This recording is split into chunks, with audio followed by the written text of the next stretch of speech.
महीने में दो प्रदोष व्रत होते हैं, कृष्ण पक्ष और शुक्ल पक्ष। नमस्कार दोस्तों, आइए जानते हैं रवि प्रदोष व्रत के विशेष महत्व। जब रवि प्रदोष व्रत रविवार के दिन पड़ता है तो इसे रवि प्रदोष व्रत कहा जाता है।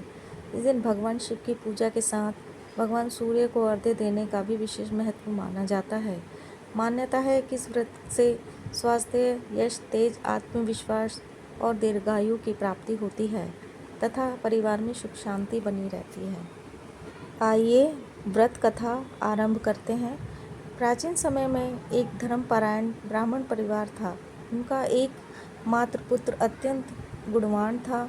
एक ज्योतिषी ने भविष्यवाणी की कि उसकी आयु केवल 16 वर्ष है। यह जानकर परिवार बहुत दुखी हुआ।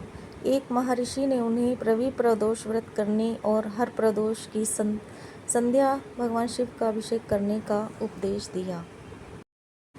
माता पिता ने पूरी श्रद्धा से व्रत शुरू किया। उधर जब बालक की आयु पूरी हुई तब यमदूत उसे लेने पहुँचे। उसी समय भगवान शिव के गण प्रकट हो गए और यमदूतों को रोक दिया। यमराज स्वयं भगवान शिव के सामने पहुँचे। भगवान शिव बोले, जो भक्त श्रद्धा, नियम और भक्ति से प्रदोष व्रत करता है उसकी रक्षा मैं स्वयं करता हूँ। उस दिन से ब्राह्मण दंपत्ति प्रत्येक रविवार प्रदोष व्रत करने लगे।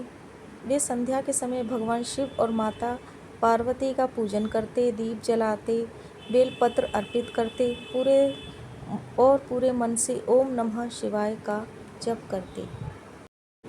भगवान शिव उनकी अटूट भक्ति से प्रसन्न हुए।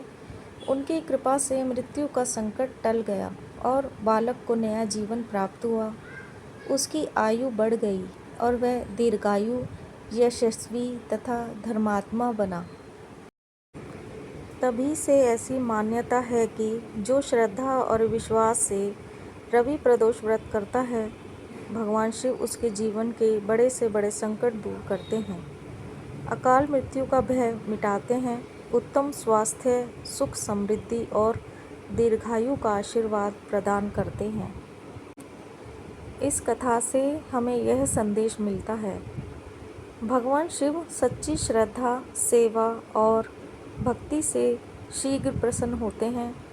जो भक्त निस्वार्थ भाव से उनकी आराधना करता है उसके जीवन में आने वाली बाधाएं धीरे धीरे दूर होने लगती हैं। हर हर महादेव। आइए प्रदोष व्रत की एक और कथा सुनते हैं। प्राचीन समय में एक नगर में एक निर्धन ब्राह्मण परिवार रहता था। परिवार ब्राह्मण भगवान शिव का परम भक्त था। आर्थिक तंगी के बावजूद वे प्रत्येक प्रदोष व्रत पर श्रद्धापूर्वक भगवान शिव और माता पार्वती की पूजा करते थे। समय बीतने पर ब्राह्मण का देहांत हो गया। उसकी पत्नी ने अपने छोटे पुत्र के साथ भी भगवान शिव की भक्ति और प्रदोष व्रत करना नहीं छोड़ा।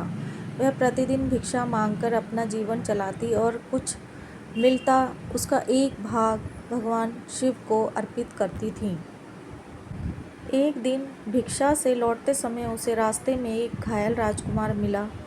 दयालु ब्राह्मणी उसे अपने घर ले आई, उसकी सेवा की और स्वस्थ होने तक अपने पुत्र के समान रखा।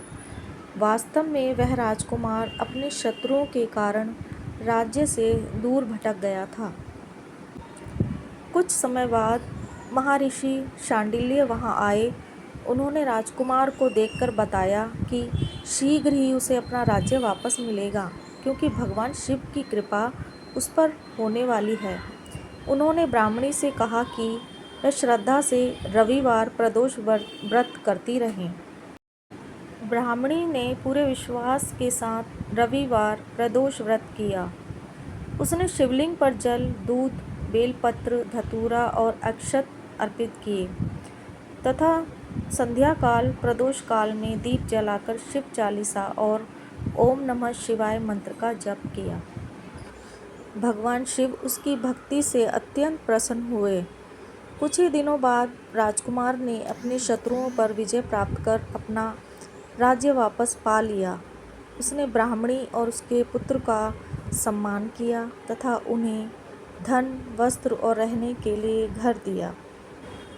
ब्राह्मणी का जीवन सुख, शांति और समृद्धि से भर गया। उसके सभी कष्ट दूर हो गए और भगवान शिव की कृपा सदैव उसके परिवार पर बनी रही। हे भोलेनाथ, आप अपनी कृपा दृष्टि सभी पर बनाए रखना, सुनने वाले पर भी, देखने वाले पर भी और यह कथा कहने वाले पर भी। हर हर महादेव।